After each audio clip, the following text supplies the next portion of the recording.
দেখিবলৈ মাংসৰ নিচিনাই খাবলৈ মাংসৰ নিচিনাই প্ৰথম বনালোঁ প্ৰথমবাৰ খালোঁ। নমস্কাৰ এভৰিৱান, মই অংকিতাই নতুন এটা ভিডিঅ'লৈ মোৰ পুনৰবাৰ সকলোকে স্বাগতম জনালোঁ।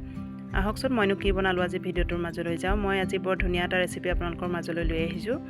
মই আপোনালোকক ফটো ভিডিঅ' দি আছিলোঁ লং ভিডিঅ' আনিম বুলি, আৰু এয়া ভিডিঅ'টোৰ মাজলৈ যাওঁ আহক। এই পেকেটটো দেখিছেনে? এই পেকেটটো হ'ল RCMৰ হয়।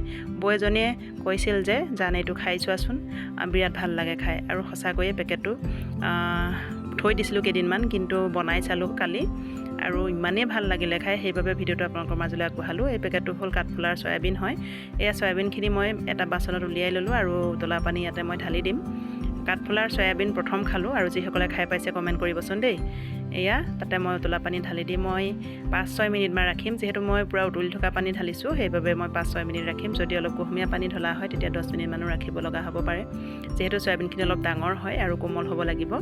দোকানৰ পৰা আমি যিখিনি সৰু সৰু চয়াবিন আনো তেনেকুৱাই হয়। আৰু আনফালে মই এয়া আলু কেইটামান ডাঙৰ ডাঙৰ আলু সৰু চাইজত কাটি ল'লোঁ, আৰু এই আলুখিনি মই বইল কৰি ৰাখিম। আৰু এইফালে মই গুচাই লৈছোঁ নহৰু কেইফুটামান, আদা, শুকান জলকীয়া আৰু পিঁয়াজ। তেজপাত অৱশ্যে মোৰ নাছিলে, তেজপাতটো দিব পাৰে, তেজপাতটো দিলে চেণ্টটো ভাল আহে। মোৰ নাছিলে বাবে মই স্কিপ কৰিলোঁ তেজপাতটো। আৰু এইফালে মই চয়াবিনখিনি কোমলি উঠিলে দেখিছেনে? ধুনীয়াকৈ কোমলি উঠাৰ পিছত চয়াবিনখিনি মই 2-3 বাৰ যিহেতু ধুই ল'ম। চয়াবিনখিনি নুধুলে ভাল নালাগে, যিহেতু ফেন ওলায়, বগা বগা পানী ওলায়, আৰু 2-3 বাৰ ধুই মই চেপি ল'লোঁ।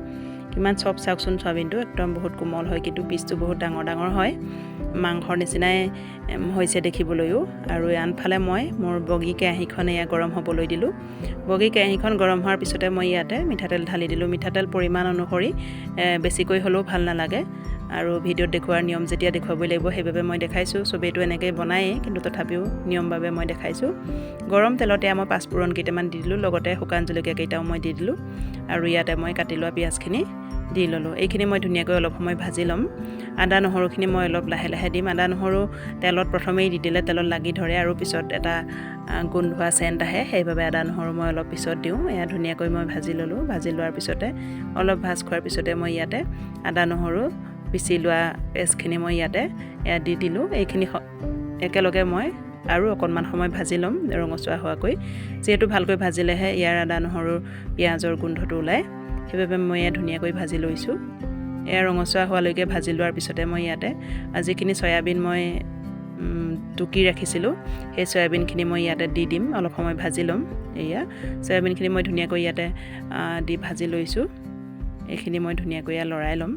আপোনালোকে যদি এনেকৈ বনাই খাইছে কমেণ্ট কৰিবচোন দেই। আৰু বহুতে হয়তো বেলেগ পদ্ধতিৰে বনায়, কিন্তু মই কেনেকৈ বনালোঁ সেইটোকে মই আপোনালোকৰ মাজত দেখুৱালোঁ। মই অৱশ্যে নিজে বনাইছোঁ, নিজৰ আইডিয়াৰে বনাইছোঁ, ক'তো মই ভিডিঅ' চাই বনোৱা নাই, প্ৰথম বনাইছোঁ। ইয়াতে মই এয়া চয়াবিনখিনি লৰাই লৈ হালধি দিলোঁ আৰু নিমখ দিলোঁ। এয়া ধুনীয়াকৈ মই লৰাই ল'ম। এয়া এটা ধুনীয়া কালাৰ আহিছে দেখিছেনে, আৰু দেখিবলৈ মাংসৰ নিচিনাই লাগিছে। হাই প্ৰটিনযুক্ত এই চয়াবিন খাব লাগে, মাছ মাংসতকৈ এইটো বেছি উপকাৰীহে হয়।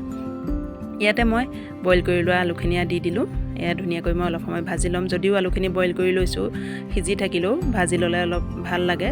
যদি আলু বইল নকৰাকৈ বনায় আপোনালোকে, তেতিয়াহ'লে আলুখিনি অলপ ফ্ৰাই কৰি ল'ব লাগিব। আলুখিনি ফ্ৰাই কৰি ল'লে অলপ ভাল লাগে। এয়া মই অলপ সময় ভাজি লৈ ইয়াতে দিলোঁ অলপ গৰম মছলা, আৰু ইয়াতে দিলোঁ মই অলপমান জালুকৰ গুড়ি। জালুকৰ গুড়ি দিলে কালাৰটো ভাল আহে আৰু মাংসৰ নিচিনা এটা সোৱাদ হয়, সেইবাবে মই জালুকৰ গুড়ি দিছোঁ। আৰু জালুকৰ গুড়ি দিলে খায়ো ভাল লাগে, মই জালুক বিৰাট ভাল পাওঁ। এয়া মই ধুনীয়াকৈ অলপ সময় লৰাই ল'লোঁ, আৰু ইয়াতে মই দিলোঁ এবিধ মছলা, যিটো মছলা মই ঘৰত বনাই লওঁ, ধনিয়া গুটি, জিৰা গুটি, আৰু ইয়াতে লং, ইলাচি, ডালচেনি একেলগে দি মই খুন্দি থওঁ অকণমান গৰম কৰি।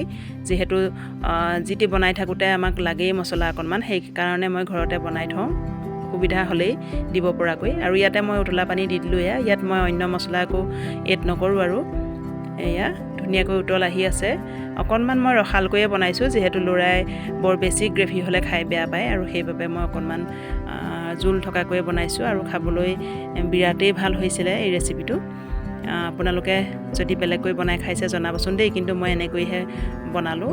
কেনেকৈ বনাই সেইটো নাজানো, কিন্তু মই নিজে মনত ভাবিলোঁ এনেকৈয়ে বনাই দিলোঁ। আৰু ভিডিঅ'টো আজিলৈ ইমানেই। সকলোকে শেষলৈকে চোৱাৰ বাবে অশেষ ধন্যবাদ জনালোঁ। আকৌ পুনৰ এটা নতুন ভিডিঅ'লৈ আহি আছোঁ। আজিলৈ বাই বাই।